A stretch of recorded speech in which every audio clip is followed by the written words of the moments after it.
पहले 3 where houses में तो कोई गड़बड़ नहीं थी। पता नहीं क्यों मुझे ऐसे लगता है कि खूनी इसी वेयर हाउस में मिलेगा। चौकन्ना रहना।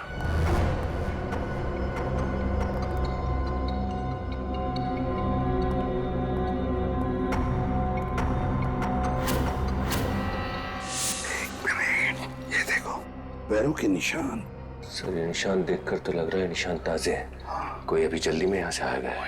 लगता है खूनी अभी भी यहीं पर है।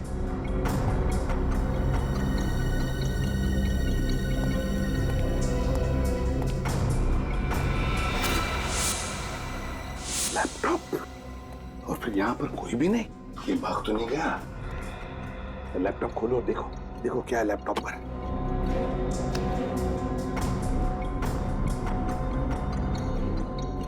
देखा, इस तरह से ऐसे नजर रख रहा था वो आकाश पर। ये कैमरा कहाँ पे लगा है? ये कैमरा तो लिफ्ट में लगा हुआ है। लेकिन आकाश की बिल्डिंग में तो लिफ्ट थी नहीं। तो फिर ये जगह कौन सी है? किस बिल्डिंग की लिफ्ट है ये? सर हो सकता है आकाश शायद इस बिल्डिंग में आता जाता था।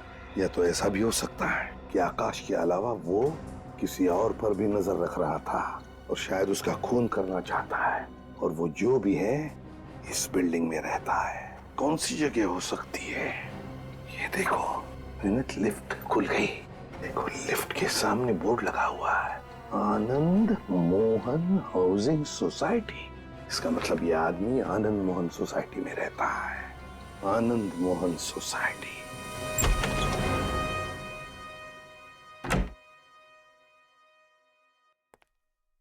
हाय।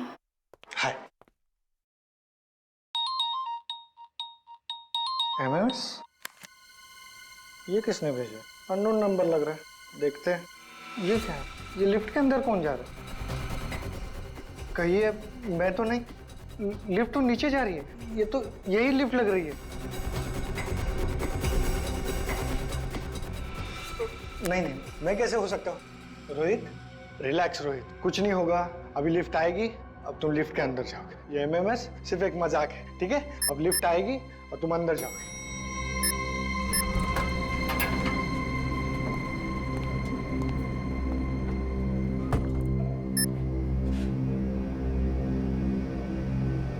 मैं तो खामखा डर रहा था, कुछ नहीं हुआ। ये क्या हो रहा है? बचाओ! ये तो वैसे हो रहा है जैसे कुछ एमएमएस को दिखा था। बचाओ! कोई है? कोई है? लिफ्ट चला! बचाओ! कोई है? लिफ्ट चला!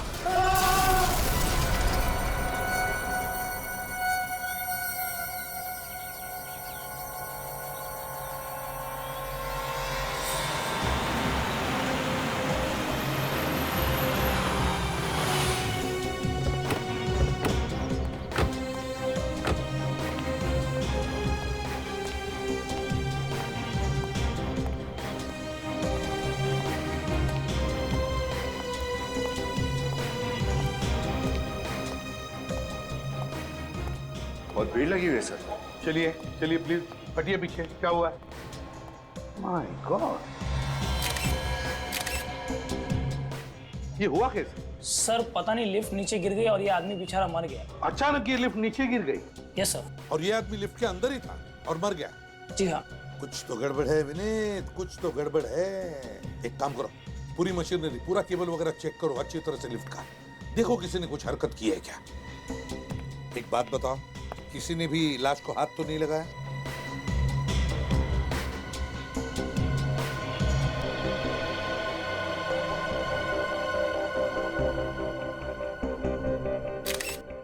तो Rohit Kumar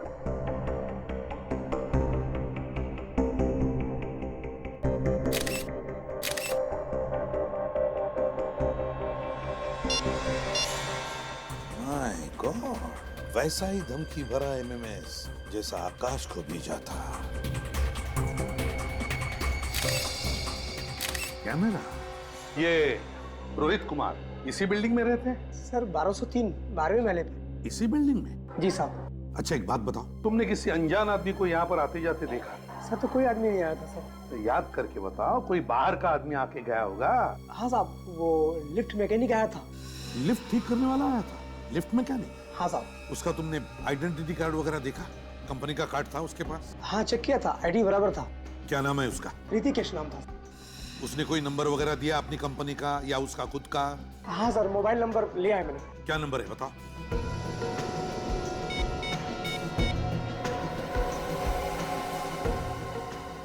damn it, phone उठा नहीं रहा है। जरूर गलत नंबर दिया होगा। सर, हाँ सर ये लिफ्ट अपने आप नीचे नहीं गिरी, इसके साथ छेड़खानी हुई है। यही शक था मुझे। लिफ्ट मैकेनिक बनकर आया था।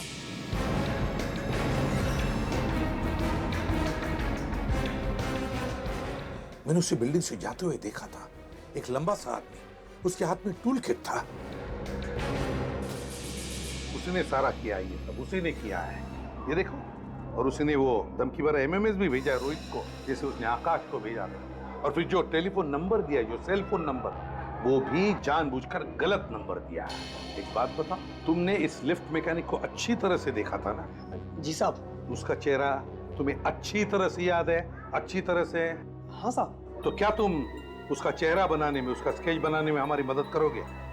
हाँ साहब। गुड।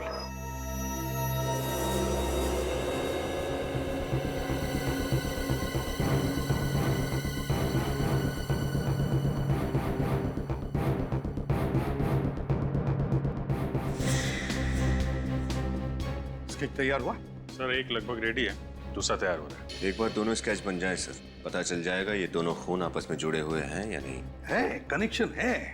पहले रोहित और आकाश को एमएमएस भेजा गया, फिर एमएमएस देखने के बाद इन दोनों का खून किया गया। आकाश को पानी में डुबो के मारा गया और रोहित को लिफ्ट में।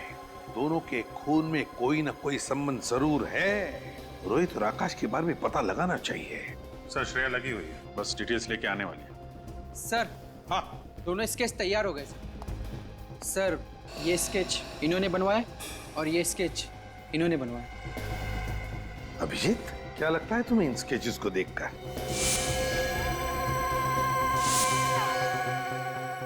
सर गौर करने वाली बात तो है सर। जरा इसका ये चश्मा और दाढ़ी मूछ निकालो। जी सर।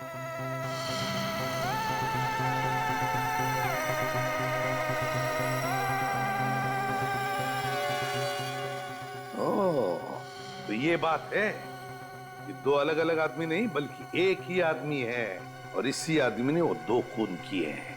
विनीत, हमारे क्रिमिनल रिकॉर्ड्स में देखो, देखो कुछ पता चलता है क्या इस आदमी के बारे में? आप लोग भी जा सकते हैं। Thank you very much. जी सर।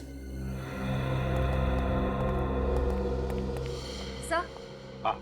सर आकाश और रोहित के बीच क्या कनेक्शन है उसके बारे में पता चल गया। अच्छा, क्या?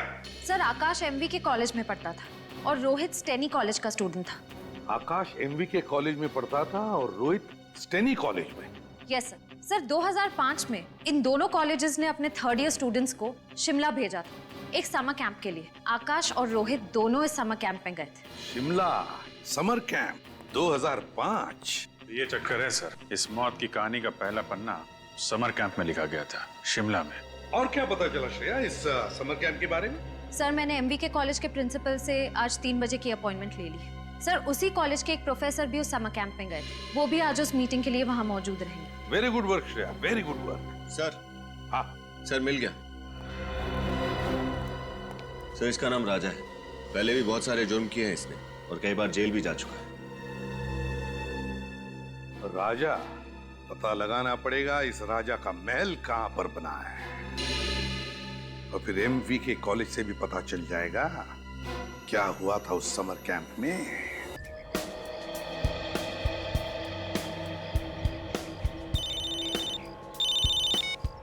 हाँ माधुरी बोलो।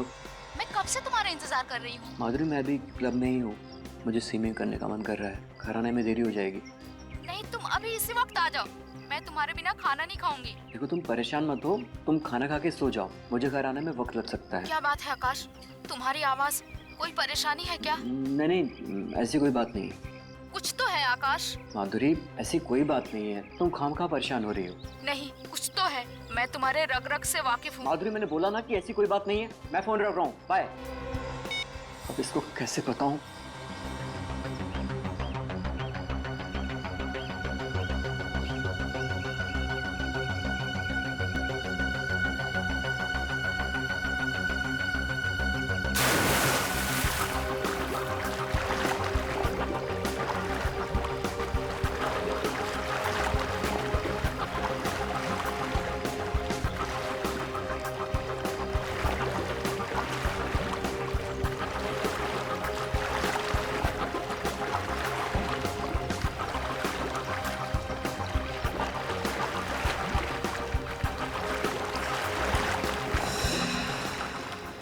क्या हो रहा है?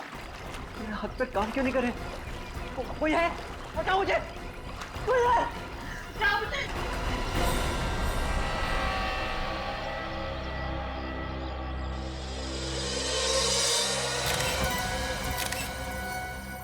ये सब कैसे हो गया? संभालिए अपने आप को। मुझे तो पहले ही पता था सर, ये कुछ ना कुछ गड़बड़ जरूर है। अगर मैं यहाँ पहले आ गई होती तो आकाश जिंदा होता।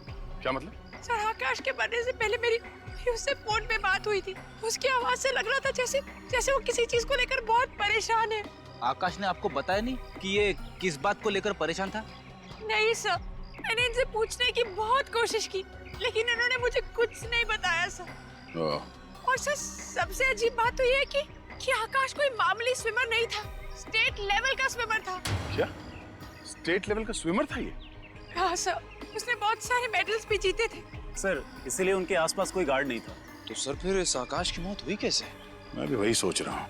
ये आकाश स्टेट लेवल का एक्सपर्ट स्विमर था, तो पानी में डूब के कैसे मर गया? पहले ये पता करना होगा कि इसकी परेशानी की वजह क्या थी।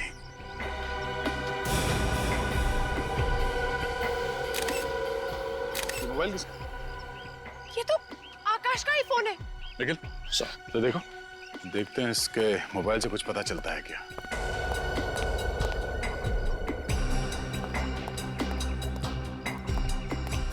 अरे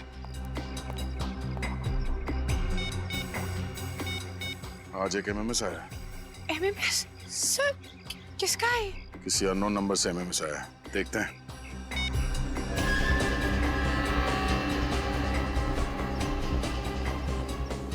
अरे सर, ये जो आदमी डूब रहा है, ये आकाश ही है। हाँ सर, अगर आकाश की परेशानी की वजह ये एमएमएस है, तो जिस वक्त उसे ये एमएमएस मिला उस वक्त तो ये जिंदा था। फिर ये एमएमएस शूट कैसे हुआ होगा? ये चेहरा आकाश का दिख तो रहा है, और मुझे लगता है ये आकाश है नहीं। आकाश नहीं है? क्या मतलब? मतलब ये है कि ये धर किसी और का है और इस पे सर आकाश का चिपकाया गया है। ऐसा हो सकता है? बिल्कुल हो सकता है फ्रेडी। आजकल टेक्नोलॉजी की मदद से क्या क्या हो सकता है तुम सोच भी नहीं सकते। एक काम करो, पता करो ये नंबर किसका है। अच्छा, ये आकाश जब स्विमिंग पूल पर आया उसके बाद कोई यहाँ पर आया था? नहीं सर, कोई नहीं आया था। ठीक है।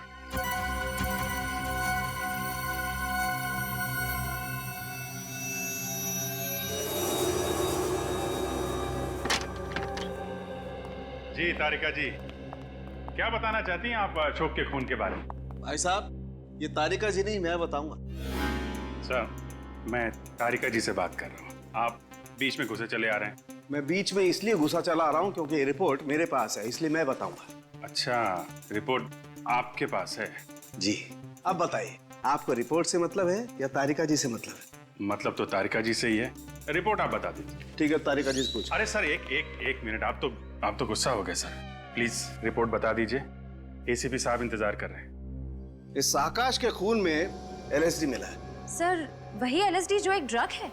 आश्रय, लाइसर्जिक एसिड डाइथाइलामाइड एक बहुत ही खतरनाक किस्म का ड्रग है, जिसे लेने से इंसान एक अलग ही काल्पनिक दुनिया में पहुंच जाता है। हैलुसिनेशंस होने लगते हैं उससे। न सिर्फ हैलुसिनेशन होता है बल्कि उसका ब्लड प्रेशर भी बढ़ जाता है, उसका दिमाग सुन्न हो जाता है, वो रोजमर्रा की डेली रूटीन की चीजें भी ढंग से नहीं कर पाता है। उसे दरअसल समझ में नहीं आता है कि उसके आसपास हो क्या रहा है। मतलब ये ड्रग लेने के बाद अगर कोई स्विमिंग करने जाए, फिर चाहे वो कितना ही अच्छा स्विमर क्यों ना हो, डूब के मर जाएगा। एग्जैक्टली अभिजीत, इसीलिए ये आदमी डूब करके मर गया। इसके खून में हमें बहुत ज्यादा मात्रा में एलएसडी मिला है। कमाल है, इतनी ज्यादा मात्रा में एलएसडी लेने के बाद ये आकाश तैरने गया ही क्यों?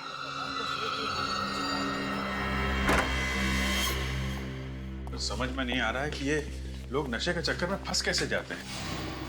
2 पल के नशे के चक्कर में आकाश ने अपनी जिंदगी गंवा दी और अपने परिवार वालों का भविष्य अंधेरे में धकेल दिया। सर, फिर भी अभिजीत, मुझे लगता है कि आकाश ने वो ड्रग नहीं लिया था, उसे ड्रग दिया गया था। ड्रग दिया गया था ताकि जब वो स्विमिंग करने जाए तो डूबकर मर जाएगा।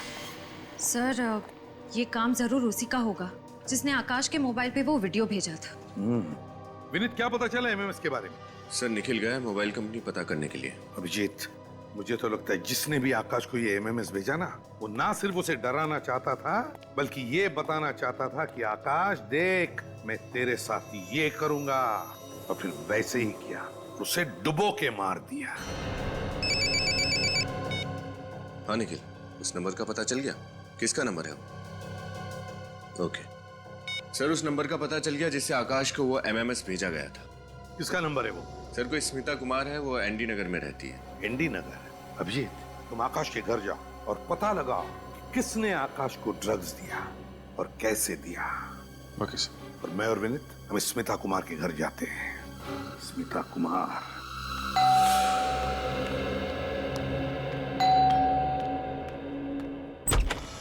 साहब आप लोग?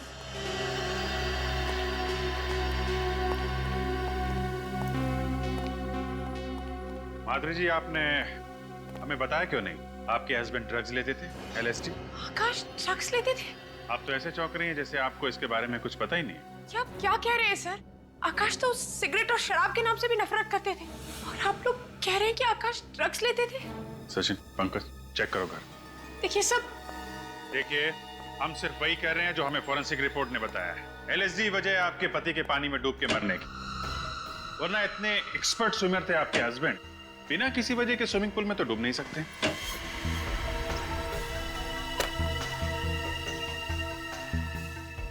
देखिए सर, आकाश और मैं 8 साल से एक साथ रह रहे थे। अगर आकाश को ड्रग्स लेने की आदत होती तो कभी ना कभी तो मुझे इस बारे में जरूर पता चलता। और मान लीजिए सर कि आकाश ड्रग्स लेता भी था, तो वो ड्रग्स लेकर स्विमिंग करने क्यों जाता?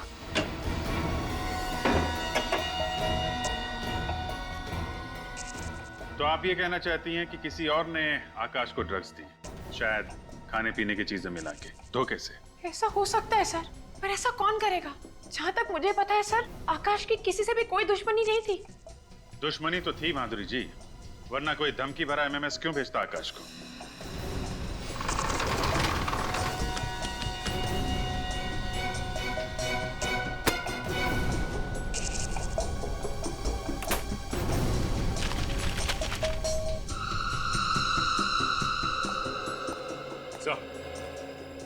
हाँ सच, ये देखिए सर, ये बाथरूम में कलोन की बोतल मिली है जिसमें कैप्सूल छुपा के रखे गए। ये देखिए, लगता है LSD है ये। इसका मतलब है कि आकाश चोरी छुपे ड्रग्स लेता था? आकाश के कॉलोन की बोतल में ड्रग्स, और इसके बारे में आपको कुछ भी पता नहीं है? आप मुझ पे शक कर रहे हैं? ये ड्रग कैसे आई? ये तो डॉक्टर सुरेश को पता होगा। डॉक्टर सुरेश? हाँ सर, आकाश को जब भी कोई प्रॉब्लम होती थी तो वो उन्हीं के पास जाता था। डॉक्टर सुरेश?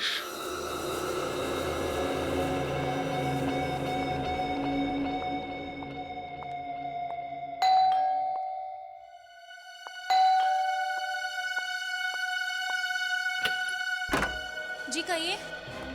अरे देखिए, अगर आप इंश्योरेंस से आए तो मैं आपको बता दूं कि मैंने इंश्योरेंस करवा लिया है। आपने तो अपनी जान का इंश्योरेंस बनवा लिया। उन लोगों का क्या जिनकी जाने ली थी, उनके इंश्योरेंस का क्या? ये क्या बकवास कर रहे हैं आप? बकवास नहीं कर रहे हैं, पूछताछ कर रहे हैं। हम लोग CID से। CID? जी हाँ, CID। एक बात बताइए, क्या तुमने किसी आकाश नाम के आदमी को अपने मोबाइल से MMS भेजा था? MMS? जी हाँ, MMS, जिसमें आकाश पानी में डूबता हुआ दिखता है, वो MMS भेजा था? मैंने किसी आकाश नाम के आदमी को कोई MMS नहीं भेजा। तो फिर 1029029005 ये मोबाइल नंबर आपका ही है ना? जी हाँ सर, ये मेरा ही नंबर है। लेकिन मैं आपको एक बात बता दूं कि मेरा फोन तो कल ही चोरी हो गया था। फोन चोरी हो गया था इनका? बहाना अच्छा है। सर, ये कोई बहाना नहीं है। अच्छा, आप 1 मिनट रुकिए।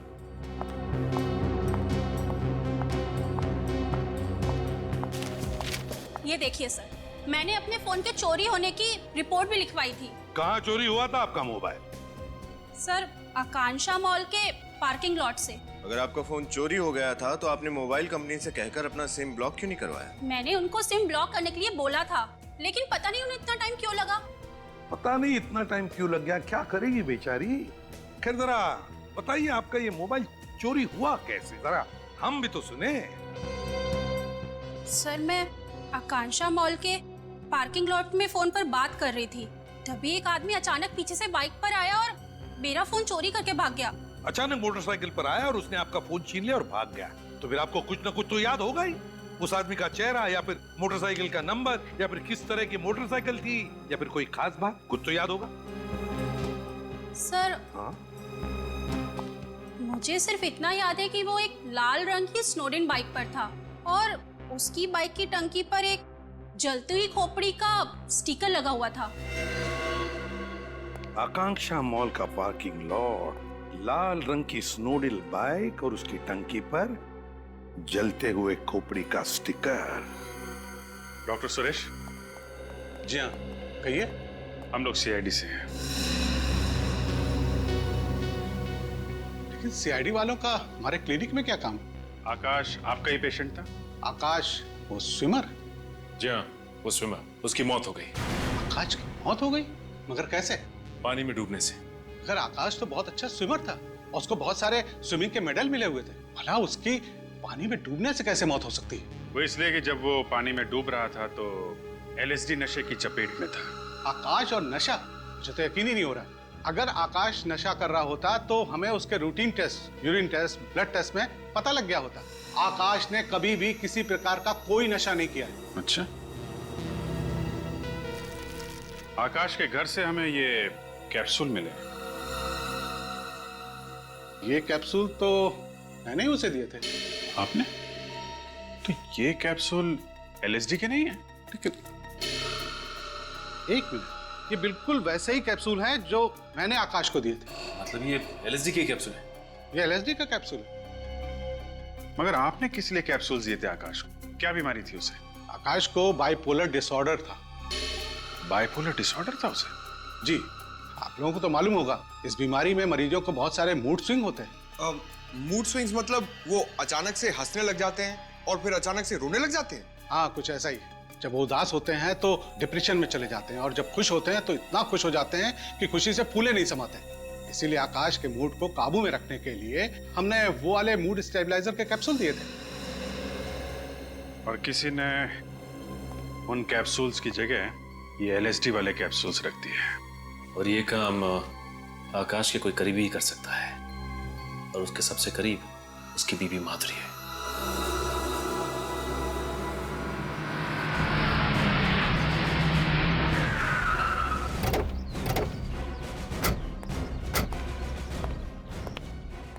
हमें एक बाइक के बारे में पूछताछ करनी है। पूछताछ करना चाहते हैं साहब? ये कोई पूछताछ केंद्र थोड़ी ना है साहब। मेरे पास फालतू टाइम नहीं है। टाइम पास करना है तो कहीं और जाइए। सीआईडी का नाम सुना है कभी? माफ कीजिएगा साहब, गलती हो गई। तब बताओ। कल दोपहर को 1 बजे एक आदमी आया था बाइक पर। उसने एक औरत का मोबाइल चुराया और फिर भाग गया। वो कुछ याद आता है? लाल कलर की स्नोडिल बाइक थी और उसकी टंकी पर एक स्टिकर लगा हुआ था जली हुई खोपड़ी का। हाँ साहब, याद आया साहब। मैंने मेम साहब के साथ उस बाइक वाले का पीछा करने की कोशिश की थी, लेकिन साहब वो भाग निकला। उस आदमी का चेहरा देखा तुमने? कुछ याद है उसके बारे में? साहब उसने हेलमेट पहन रखी थी, इसलिए मैं चेहरा नहीं देख पाया। उसे गाड़ी का नंबर तो नोट करके रखा होगा? हाँ साहब, नंबर है। बताओ जल्दी। कल दोपहर को 1 बजे।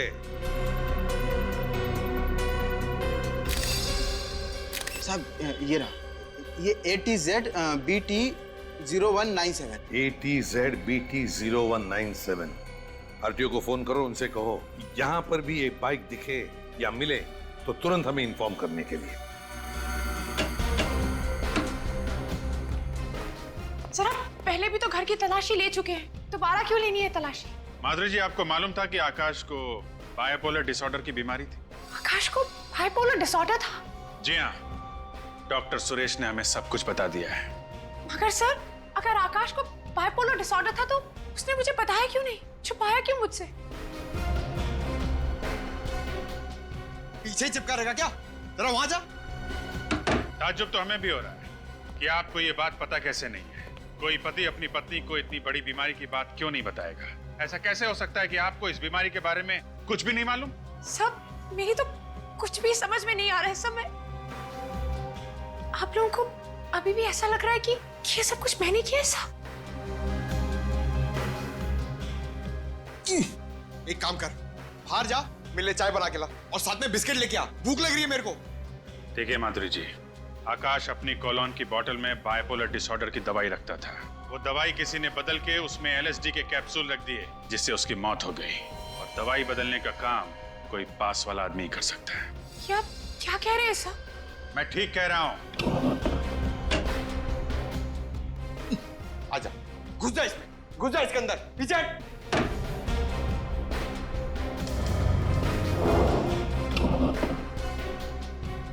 मैं आकाश को क्यों मारूंगी? मैं तो बहुत प्यार करती थी उससे, और आप यकीन माने या ना माने, मैं अपने आप को अभी भी समझा नहीं पा रही हूँ कि आकाश इस दुनिया में नहीं रहा। सर सर जरा जल्दी यहाँ पे आइए।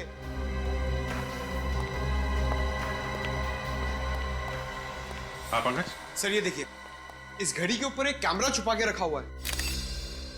ओह, ये कैमरा सीधे बाथरूम पे नजर रख रहा है। हाँ सर, और ये आकाश जब बाथरूम का दरवाजा खोलकर अपनी दवा खाने जाता था तो ये कैमरा वहां से सब कुछ रिकॉर्ड करता होगा, और इसी बात का फायदा उठाकर खूनी ने उसकी दवाओं से वो LSD के कैप्सूल्स बदल दिए जो कि दिखने में बिल्कुल वैसे ही दिखते थे। माधुरी जी, अब आप कहेंगे कि आपको इस कैमरे के बारे में भी कुछ नहीं मालूम। प्लीज मेरी बात का यकीन कीजिए, मुझे नहीं पता सर कि ये कैमरा यहाँ पर कैसे आया। तुम्हें मालूम है?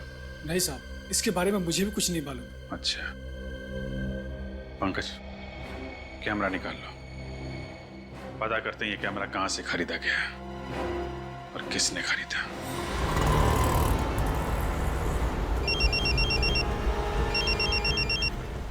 हेलो निशान, बाइक मिल गई? कहाँ पर? त्रिपोलिया बाजार। ठीक है, हम अभी आते हैं। अच्छा, लेकिन हम तुम्हें पहचानेंगे कैसे?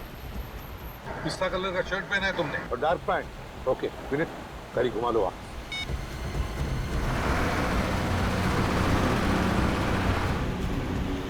त्रिपोलिया बाजार यहीं कहीं आसपास ही होना चाहिए। सर यही है त्रिपोलिया बाजार। नजर रखना जरा, पिस्ता कलर का शर्ट पहना हुआ है उस निशान पर। कहीं वो तो नहीं? वो देखो आगे जाके यूटर्न मार।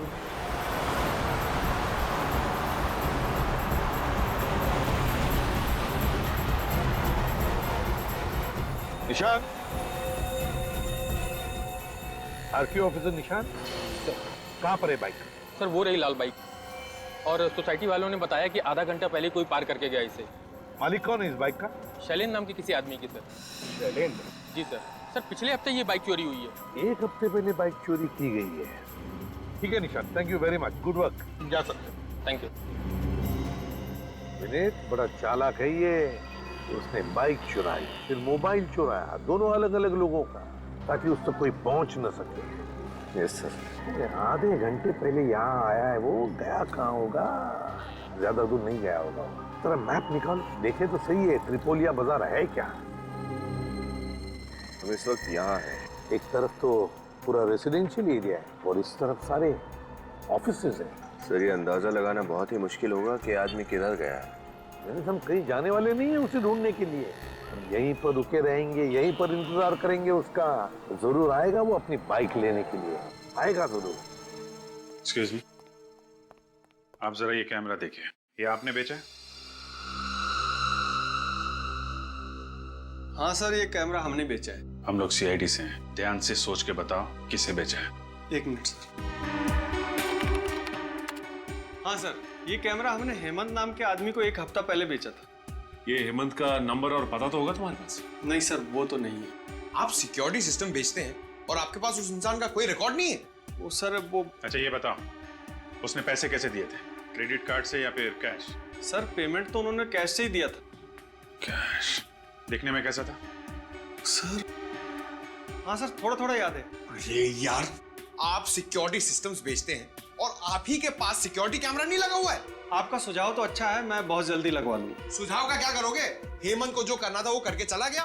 पंकज, हो गया? एक बात बताओ, वो आदमी कैसे आया था यहाँ पे? किसी के साथ आया था, अकेले आया था, क्या बात कर रहा था यहाँ पे?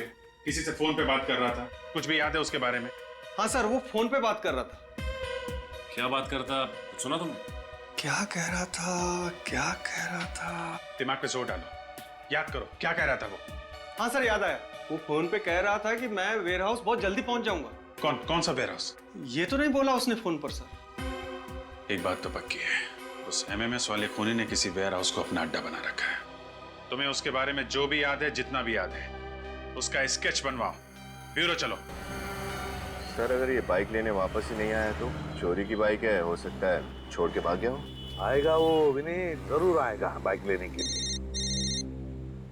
हाँ अभिजीत, मतलब पता चल गया कैमरा कहाँ से खरीदा था? कैमरा खरीदते वक्त किसी वेयर हाउस का जिक्र भी किया था?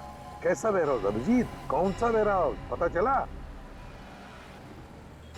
बिल्कुल, हम पता लगा लेंगे वेयर हाउस का। Good work. विनीत, जरा मैप देखो, त्रिपोलिया बाजार का देखो, आसपास कोई वेयर हाउसेस है क्या? ये देखिए सर, इस बाजार के इस तरफ 4 वेयर हाउस है सर। तो हो सकता है ये खूनी इन चारों में से किसी एक वेयर हाउस में छुप कर बैठा होगा। वेयर हाउस चलते हैं। सर लेकिन अगर हमारे जाने के बाद ये बाइक लेने वापस आए तो? ये बाइक वाला भाग कर जाएगा कहाँ? चलो पहले वेयर हाउस चलते हैं, खूनी को देखते हैं।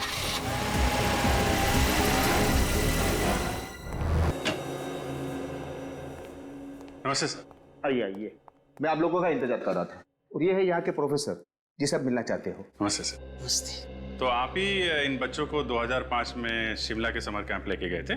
जी। ओके।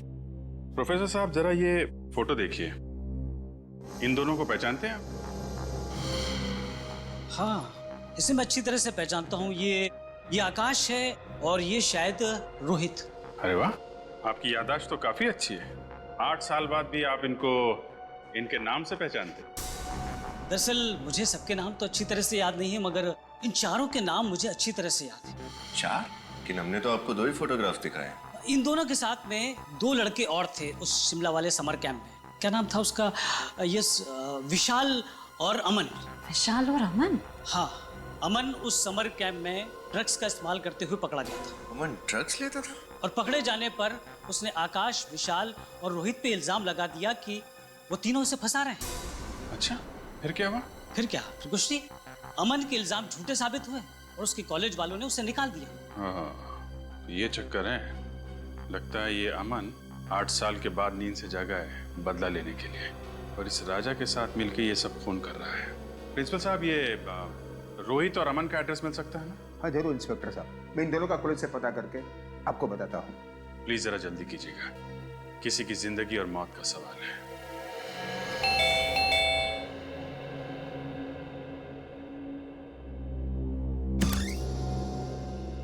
जी कहिए, किससे मिलना है आपको? अमन है घर पे? आप अमन से मिलने आए हैं? जी हाँ, हम अमन के दोस्त हैं। आप झूठ बोल रहे हैं। पिछले 8 साल से अमन का कोई दोस्त नहीं है। क्या मतलब? आइए आइए मेरे साथ। इधर आइए।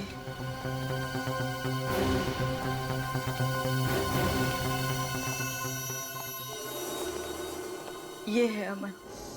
ये क्या हुआ इसे? पहले आप बताइए, आप लोग कौन हैं और यहाँ क्यों आए हैं? माँ जी, हम लोग सीआईडी से हैं। एक केस की तहकीकात हमें यहाँ तक खींच लाई। CID case? क्या कह रहे हैं आप लोग? मेरी तो कुछ समझ में नहीं आ रहा। और इन सब चीजों का अमन से क्या लेना देना? 8 साल पहले अमन जिस समर कैंप में शिमला गया था, उसी समर कैंप में आकाश और रोहित नाम के 2 स्टूडेंट्स थे। उन दोनों का खून हो गया। और आपको लगता है कि ये सारे खून अमन कर रहा है? ये तो कुछ बोल भी नहीं सकता, चलकर एक कमरे से दूसरे कमरे में नहीं जा सकता। मेरे कान तरस गए हैं इसके मुंह से माँ शब्द सुनने के लिए। और आपको लगता है मेरा बेटा खूनी है? माँ जी, हम आपकी तकलीफ समझते हैं, मगर क्या आप ये बता सकती है कि इसकी ये हालत हुई कैसे? जिस समर कैंप की आप बात कर रहे हैं, वही समर कैंप मेरे बेटे के लिए अभिशाप बन गया। ड्रग्स का झूठा इल्जाम लगाकर इसे कॉलेज से निकाल दिया गया। फिर किसी दूसरी कॉलेज ने दोबारा इसे लिया नहीं। मेरे बेटे का उज्जवल भविष्य अंधकार में खो गया। तब से इसकी ये हालत है। क्या अमन ने कभी आपको बताया कि ये ड्रग्स का झूठा इल्जाम इस पे किसने लगाया था? नहीं, एक चुप्पी साध ली थी इसने, कभी न खत्म होने वाली खामोशी। तो क्या अमन की हालत पिछले 8 साल से ऐसे ही है? बीच में थोड़ा सुधार आया था इसकी हालत में, मगर पिछले साल इसके पिताजी गुजर गए। तब से फिर यही हालत हो गई है इसकी। आप फिक्र मत कीजिए माँ जी, मैं अमन के लिए प्रार्थना करूंगा। अमन जल्दी ठीक हो जाएगा। आप लोग बैठिए, मैं चाय लेके आई। नहीं, आप तकलीफ मत कीजिए प्लीज, हम लोग चलते हैं। माँ जी, कभी भी किसी भी तरह की कोई मदद चाहिए तो हमें याद करिएगा प्लीज। Thank you. चलो।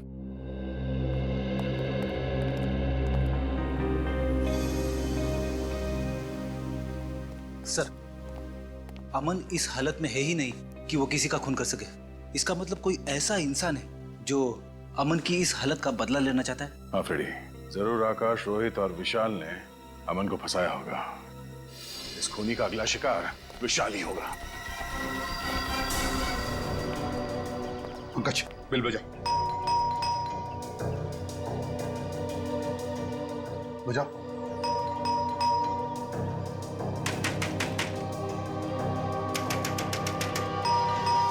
विशाल सर, ये दरवाजा खोल क्यों नहीं रहा है? कहीं कुछ हो तो नहीं गया?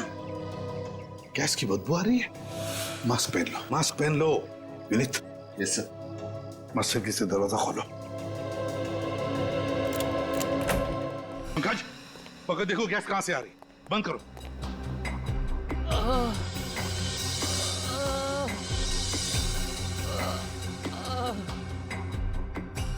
विनीत, किसी के कराने की आवाज आ रही है, शायद उस तरफ से।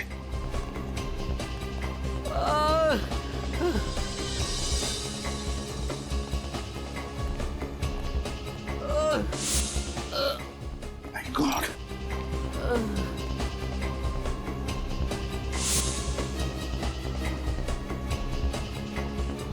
तुम विशाल हो ना?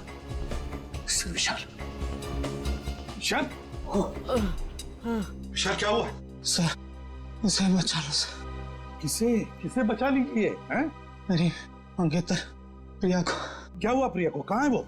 राजा। क्या? उसे अपने साथ ले गया। राजा प्रिया को अपने साथ ले गया? हाँ? कुछ पता है कहाँ गया? सर। पंकज, तुम इसे हॉस्पिटल ले जाओ, हालत बहुत खराब है। विनीत, श्रेया को फोन करो, बुला लो उसे। हमें प्रिया को बचाना चाहिए, जल्दी। पंकज, हम लोग जाते हैं।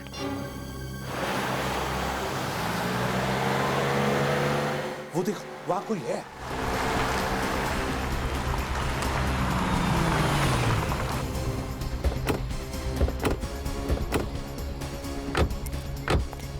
सर, कहीं ये प्रिया तो नहीं? प्रिया, तुम ठीक हो? उठो आराम से। आप लोग? हम सीआईडी से। तुम ठीक हो ना? मैं ठीक हूँ। संभालो इसे।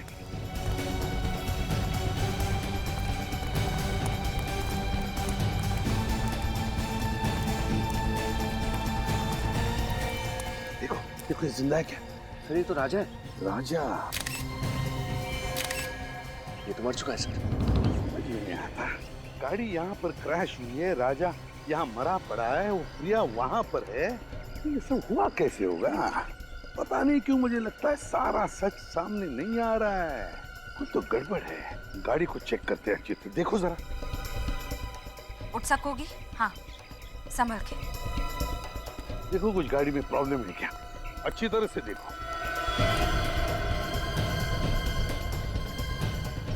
रुको, मैं पानी लेकर आती हूँ। हाँ?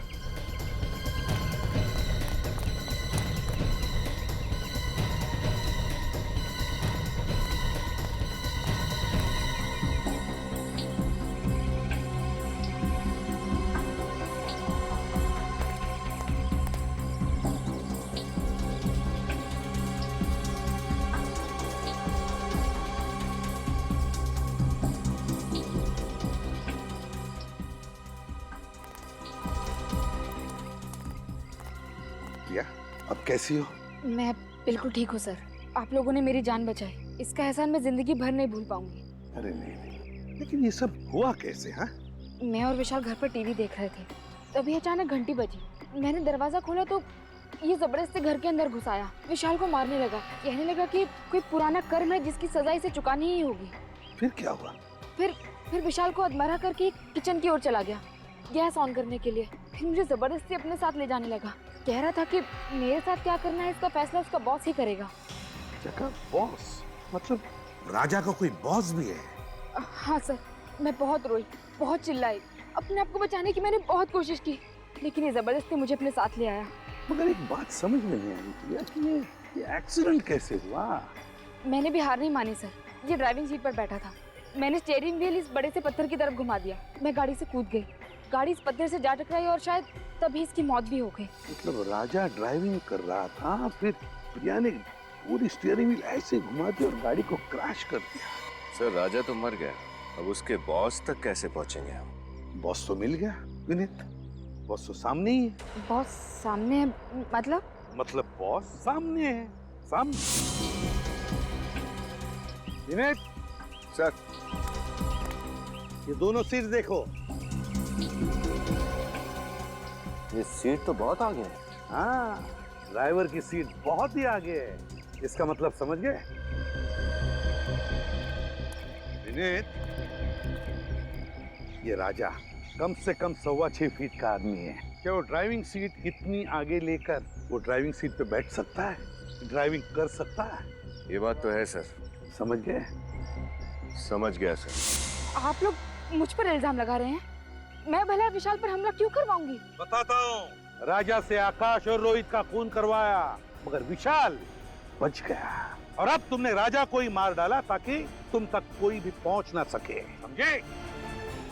रुक! कहाँ भाग रही हो? सबको एमएमएस भेजने का बड़ा शौक है ना तुम्हें?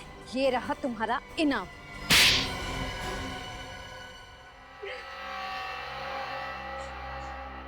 हाँ, मैंने ही आकाश, रोहित और राजा को मार डाला। विशाल को भी मार डालते अगर आप लोग उसे बचा ना लेते तो। बहुत अफसोस हो रहा होगा, है ना, कि चौथा खून कर नहीं पाई। क्यों? विशाल को मार डालती तो मेरा बदला पूरा हो जाता। कैसा बदला? अमन का बदला। बहुत प्यार करती थी मैं अमन से। कितने सुहाने सपने देखे थे हमने हमारे भविष्य को लेकर, लेकिन उन तीनों ने अमन की क्या हालत कर दी। आज मेरा मन अपनी प्रिया को पहचानता तक नहीं है। अमन की इस हालत के लिए वो तीन जिम्मेदार कैसे? 8 साल पहले शिमला के समर कैंप में उन तीनों ने जबरदस्ती अमन को शराब पिलाई। उस बेचारे को तो पता तक नहीं था कि उस शराब में ड्रग्स मिला रखी थी। उस ड्रग्स की मात्रा इतनी ज्यादा थी कि हमें तभी अमन को हॉस्पिटल लेकर जाना पड़ा। पूरे कॉलेज में अमन की बदनामी हुई कि अमन ड्रग्स लेता है। उसे कॉलेज से भी निकाल दिया, कहीं और एडमिशन नहीं मिला उसे। इस बात का उसे इतना गहरा सदमा लगा कि आज तक वो। फिर अमन की इस हालत का बदला लेने की तुमने ठान ली? हाँ, मैंने ही राजा को तीनों को मारने की सुपारी दी थी। एमएमएस भेजे और काम खत्म हो जाने के बाद मैंने खुद ही राजा को ऊपर पहुंचा दिया। उस एमएमएस में राजा ही था ना, जो डूबने की एक्टिंग कर रहा था? जी। अमन के साथ जो कुछ हुआ वाकई बहुत बुरा हुआ, इसका अफसोस है हमें। लेकिन जुर्म की आग को बदले की आग नहीं बुझा सकती। 3 खून किए तुमने और खूनियों की मंजिल एक ही है, फांसी का फंदा।